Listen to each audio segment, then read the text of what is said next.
Once again, guys, welcome back in the studio again. We're going to talk about our beloved club. We have some issues and things we're going to talk about lately.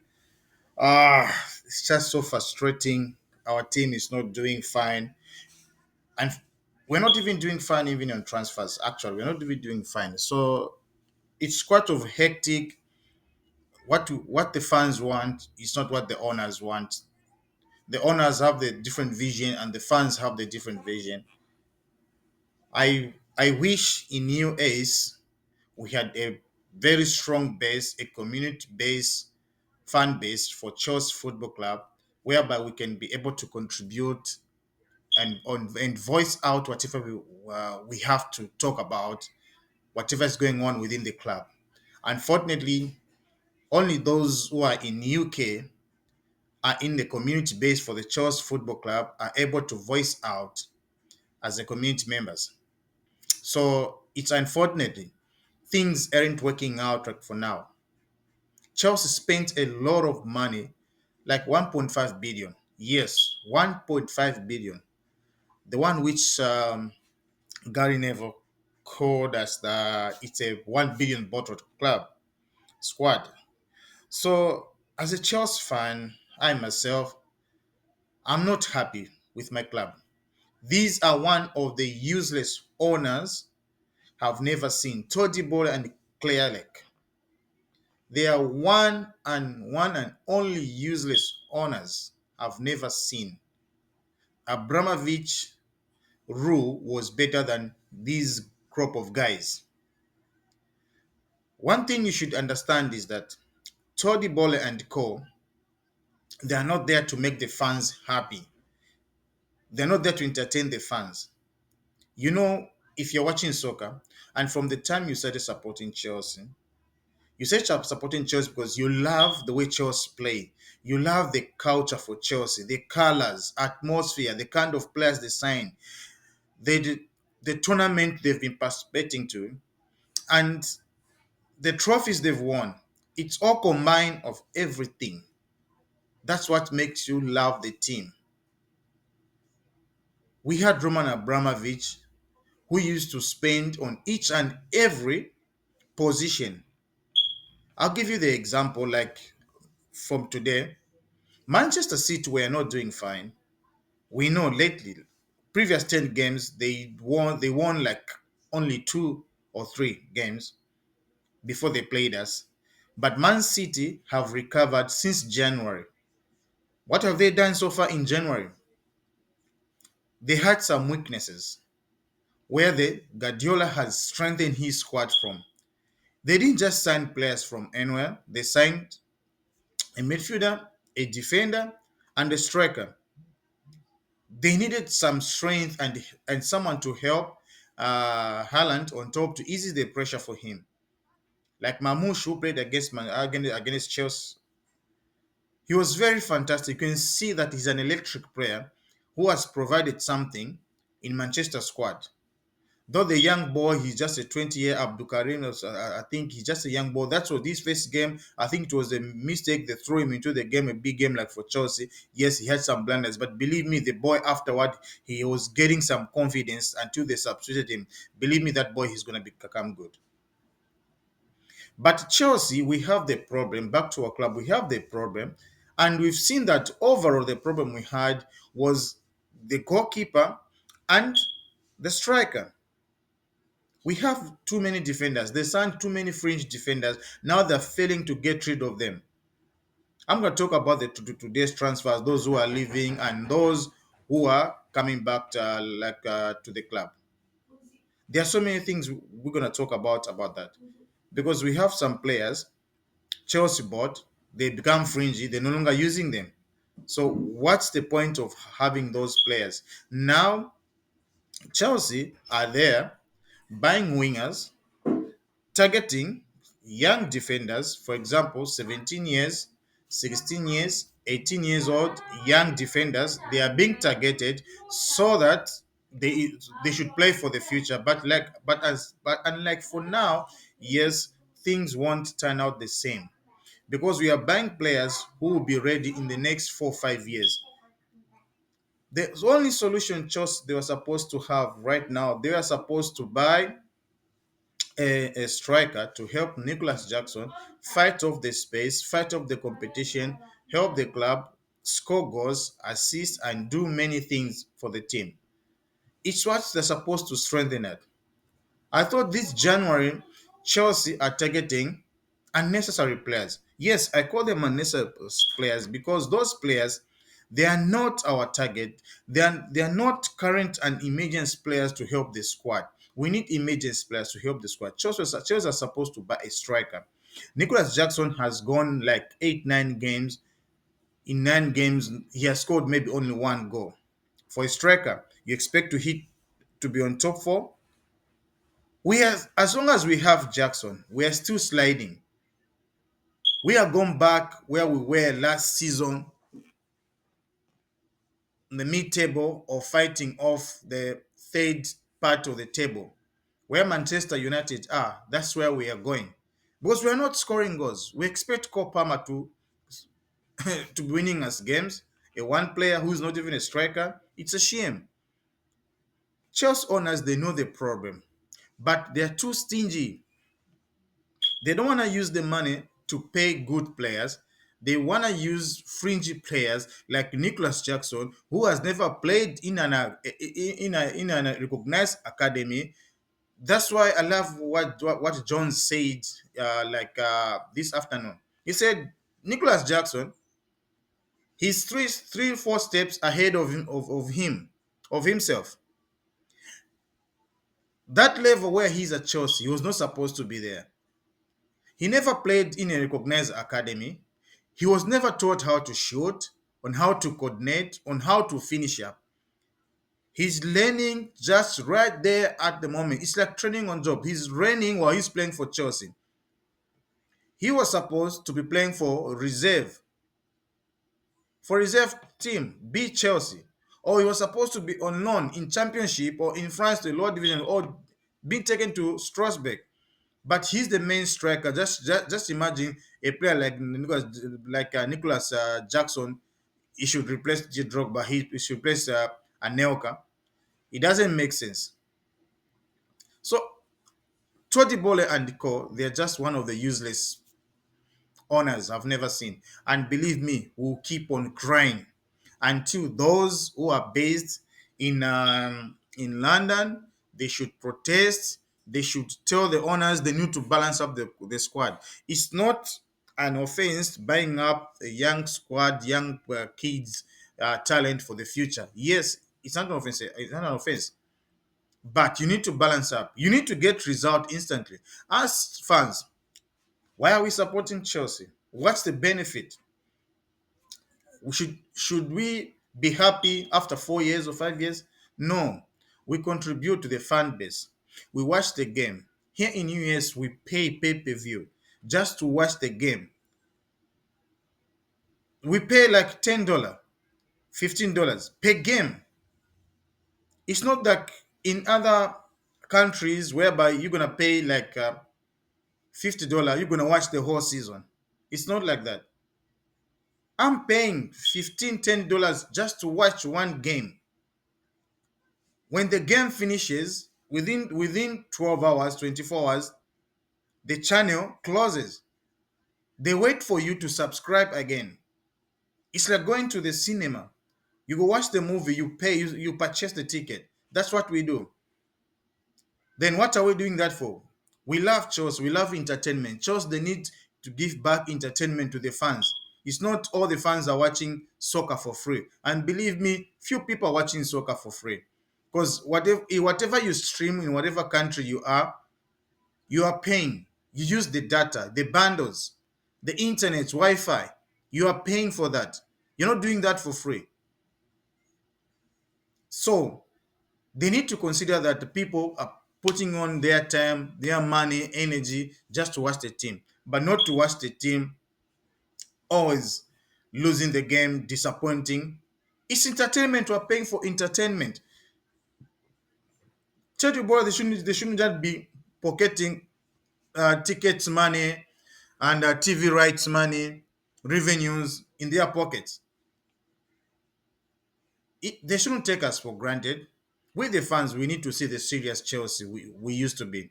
Or we are very happy with Maresca, the way he was moving toward the title. We even became the title contenders. But unfortunately, Jackson isn't hitting up the goals. The goals Jackson he was scoring, and the assists Jadon Sancho was giving, and Neto and Madueke and Cole Palmer goals was scoring and assisting. It took us where now we became title contenders. So it's not something usual. You can see that where the problem is. Once Jackson starts scoring, we're gonna be title contenders. Believe me. See that Nicolas Jackson scored 8, 9 goals in the first half of the campaign. It took us to second place and third place. After 8, 9 games, Jackson he's not scoring goals. Where are we? We're on sixth place, going to seventh place. You can see where the problem is. They know where the problem is. Why are they not fixing it? They want fringe players. They're targeting players who should be giving, peanuts, £70,000 a week for 7 years, instead of getting a striker who's gonna be getting 150, 200,000 a week, maybe for 4 years, for 3 years contract. Get Gyökeres, get Victor Osimhen. There are a lot of strikers who are up there. Some of the players in Saudi Arabia, they want to leave Saudi League. They want to come back to Europe. But because of these owners of nowadays we have now, they don't want to spend a lot of money on strikers, on players. They want to make more profit. If Jackson scores and winners league, they enjoy 100% profit. But if Jackson misfires, there's no solution. They're gonna wait until Jackson hit the form again. Jackson, he's not a striker who's gonna take us to win the league or who's gonna take us anywhere. We need a striker who's gonna back up Jackson or help Jackson or teach Jackson how to score goals. He's very much poor in front of the goal. He's very lazy. He falls down like a drunken person. Like he was like the pitch. There are stones on the pitch. Who's who scouted him? He's not the caliber of a Chelsea player. Believe me, if we get someone like Noni Madueke to play number 9, he's gonna do better than Nicholas Jackson. The other thing we're gonna talk about now is Renato Sanchez. Renato Sanchez is one of the useless goalkeeper since I've started supporting Chelsea. I've been supporting Chelsea for over 20 years now. Roman Abramovich came to Chelsea when I was still a Chelsea player. I started supporting Chelsea when Abramovich purchased the team. That was 1999 under under Christian Vialli. Roman Abramovich came in 2003, 2002 season. That year, he changed everything. The club started challenging for almost everything. But now we have a goalkeeper who's the most useless goalkeeper, I think, in the whole world, not in the Premier League. Petrovic was better than Sanchez. We have too many goalkeepers, like 4 goalkeepers. The best goalkeeper we have is Keeper Arrizabalaga. Why are they not using Keeper Arrizabalaga? It's because of his wage bill. Chelsea don't want to pay Keeper Arrizabalaga his money alone. They don't. They always want to share his salary until his contract runs out. But are you going to be getting the fringe players so that you make 100% profit? It's a gamble. Keeper as Baranga, he's a Chelsea player. They can reactivate the loan and bring him back and take the first position. We are tired of seeing Sanchez costing us points. He has costed us like 12 to 13 points this season. His errors, if you watch the videos, his errors has costed us so much. And Chelsea, when buying goalkeepers, they are buying 17 years old goalkeepers. They're saying for the future. What future? Football is now. You balance up the players. It's not about bank players who will be ready in 5 years. Why did you bring in Joao Felix if Joao Felix cannot help the team? Or you wanted to scratch my back or scratch your back to give them Conor Gallagher? Why did they bought in Kerry Hall if he's not going to be playing? It's not all every day Enzo Fernandez is having a good game. We have too many players. Why aren't they using them? Petrovic is doing fine at Strasbourg. He's supposed to come back. Sanchez is a mess. He's not going to take us anywhere. We are done with him. And when I'm done listening to the manager always supporting, backing up. He realized he has made mistake this time around. It's not this time around. He's been doing that for some times now. And I'm gonna go back on the today's on today's transfers.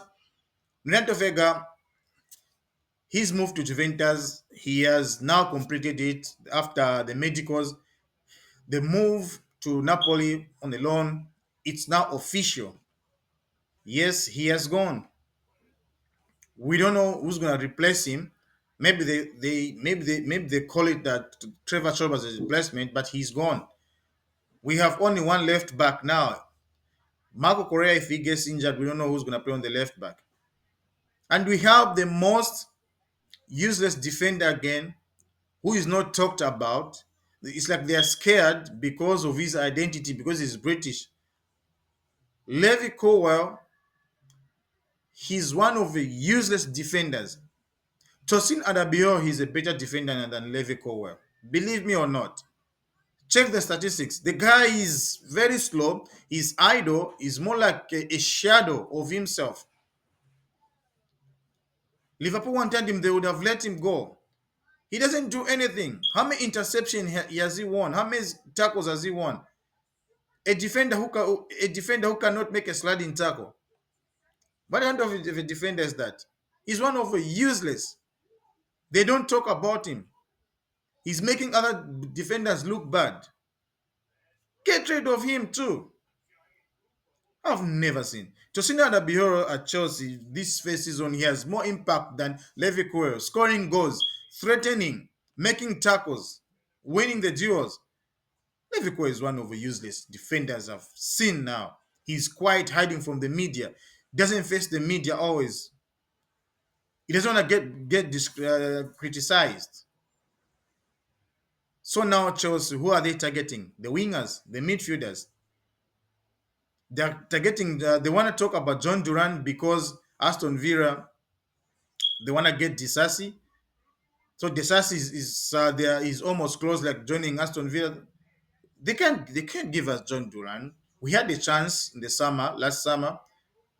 They wanted like 35, 40 million. Chelsea offered 25 million. Now John Duran, his worth is up to 65 million. And they are playing the European fixtures, so they can't sell a striker like Duran. How do you target a player you failed to get in the last summer? Now you think that his value is the same? They should stop all the shit they're doing right now at the club. Let them get rid of Sanchez, get rid of Nico Jackson, bring in players who's going to help us remain at the top of the season. We don't want to miss Champions League again. We are tired. We need to play Champions League before Cole Palmer and other players start leaving the club. Because if we miss out Champions League, believe me, Cole Palmer, his agent will start looking for a place for him. And there are 50% chances that he might rejoin Manchester City. Watch that. That conversation Cole Palmer and Guardiola they had on the middle of the pitch after the game, it wasn't for nothing. They were showing it to the world that boy, they still want him. And when he goes there, he feels at home. They want to make him comfortable. They are leaving the door open, showing them no, they haven't moved on without him. They want him back. Manchester sought Copa because of financial fair play. They wanted to balance up the books. Because he was an academy player, they made an 100% profit, like we did with Gallagher. He might be leaving and joining him soon because Gundogan is not doing fine. Bernardo is not doing fine. So that boy, he might be the replacement. And Chelsea, if they sell Cole Palmer even 150 million, they'll go in Division 2 and get a 17-year-old out of 150 million. What a joke. What kind of the owners are these? So guys, leave out the comment down below. Contribute to whatever you want to say. This was just a contribution to what is going on to the club. I'm sick and tired of this transfer policy of these useless owners. They don't even make sense. Leave your comment, subscribe, and like for more.